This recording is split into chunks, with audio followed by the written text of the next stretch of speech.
And we've been filming the kind of party which might make you complain if you lived next door. Hey, where is the problem again? This one dedicated to our conscious belief. The party was a blues, a traditional West Indian niza. And when we arrived, it was in full swing.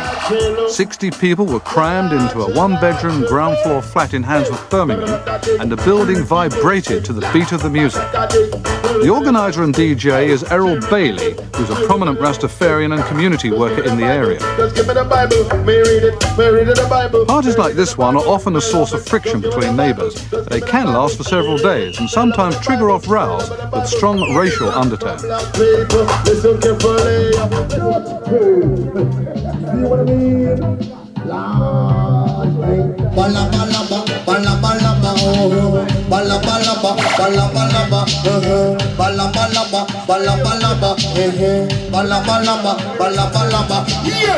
Well, there's been some foot tapping here in the studio, but let's get reaction from the audience who, as we said, have come from Worcester. They've all got neighbours. Let's ask you first of all, if you had a blues party next to you, what would you do? Go. Go to the party? Yes. No complaints? No complaints. If it went Looks on all like night? Fun. Any night? Any night. Anyone else want to tell us what they'd do? Gentleman on the back rows. I would move if at all possible. You would move. But what if you couldn't sell your house? Well, it would be difficult. Actually, we do have very musical neighbours, but it's different music from the sort we've just been hearing. What sort of music do you get then? We have a French horn, we have a violin, we have a grand piano, and when they're all playing together, they play very sweetly, and that is not noise, so far as I'm concerned. That's very acceptable. You're happy with that? Does anybody here have noise that does bother them from their neighbours? You don't have to name names, by the way. Yeah, gentleman there, you want to talk?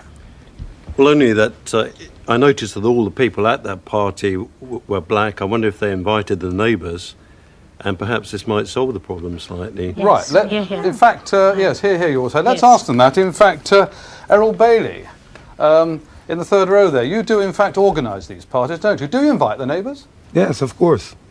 From how many houses away? 3 or 4. 3 or 4. Now, do you get complaints?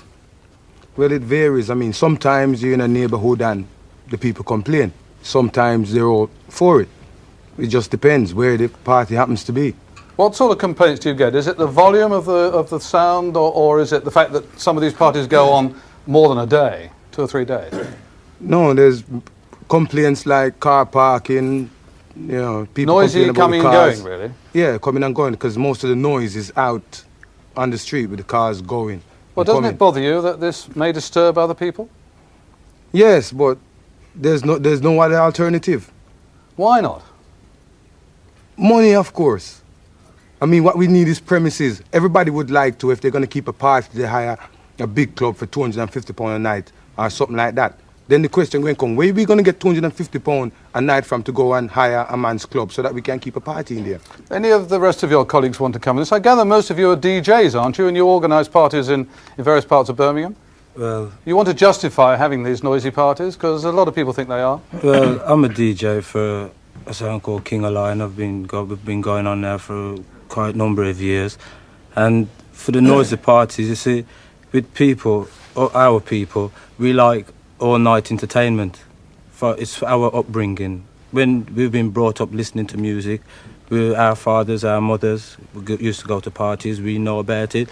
And at the moment, the government hasn't even given us nowhere for a whole-night party. So what it has all boiled down to is for us to have it in our houses. Guy Cumberbatch, let's ask you about this, because you've been investigating on behalf of Birmingham City Council these complaints that they've had about, among tenants actually, but let's discuss the question of the blues parties. What's the answer? Well, I think we should remember that blues parties are in fact fairly rare in the grievances that people make to the council, though noise of all kinds accounts for about half the complaints. I think the problem really is identified by some of the comments made here, that as it were, the boundary between being a good neighbour and a bad neighbour is a fine one. For some people, having a blues party in the area is seen as a community resource. For others, of course, they may be deeply offended by the noise. And the problem arises very often because we do have conflicts in lifestyles and values and opinions. And so even trivial issues can lead to neighbours falling out with each other. What other kind of complaints of noise, and what other sort of noise are you talking about? Typically it's banging of doors and things like that which disturb people in high-rise blocks of flats. I think that the major problem in high-rise accommodation is noise of that kind, and playing loud music. Often it's not deliberate. People don't realise how much sound travels in poorly insulated post-war building. Now, Superintendent Martin Burton in the second row there. Of course, sometimes music parties, not necessarily blues parties, but loud music parties lead to violence, and there have been one or two pretty drastic examples that you can quote, haven't there? Yes, there has. There was one 3 or 4 years ago in Borstal Heath. A blues party or a shebeen struck up in that particular road, a party which was far more rowdy than that particular one that we've just seen. I mean, that was very sedate, rather early in the evening, I would imagine. But this one that cracked off in Borstal Heath, it went on for a number of days, 4 or 5 days. And all the attendant problems that go with it, the banging of car doors, revving of engines, the clattering of tin cans, and all the rest of the abuse that seems to emanate from these parties, was taking place. And in consequence of that, some of the neighbours got very, very upset and very irate about it, understandably so when they've got pulsating, heavy beat music going. But there's one particular example, I gather. That's right, and one of these people who lived not too close by went down one night. He armed himself with a gun. He put it through the window of the blues party and discharged a few bullets into the room, which was absolutely packed full of people.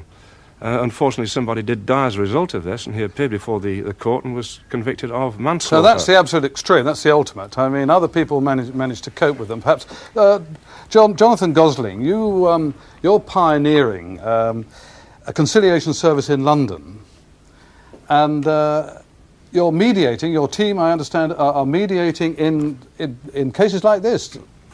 What do you say to the complainants, and what do you say to the people who run blues parties?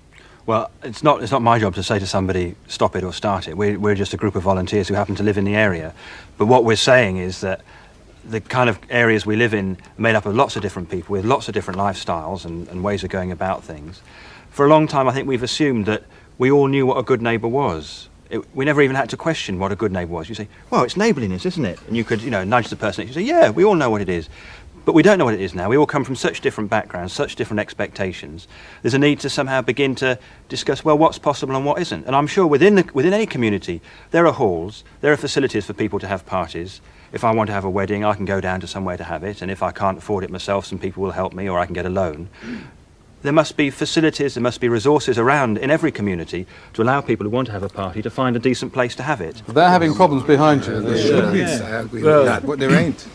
Unfortunately, as he was saying about the party about 4 years ago, that incident, actually, I was playing at that party at the time that has happened, right? And he never caught, the person who came and fired the gun through the window, it was my friend who got it in the back of the head.